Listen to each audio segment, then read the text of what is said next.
يستعد الفريق الأول لكرة القدم بالنادي الأهلي لمواصلة طريقه في بطولة الدوري المصري الممتاز من أجل المنافسة على اللقب.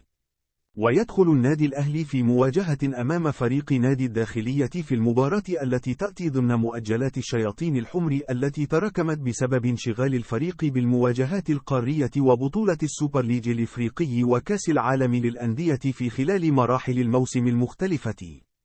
وعلم أن مارسيل كولر استبعد 11 لاعب من قائمة الفريق لأسباب مختلفة وهم كالتالي: محمد الشناوي، مصطفى مخلوف، علي معلول، عمر كمال، وسام أبو علي، بيرسي تاو، مروان عطية، كريم ندفيد، الضاوي، محمد عبد المنعم، كريم الدبيسو.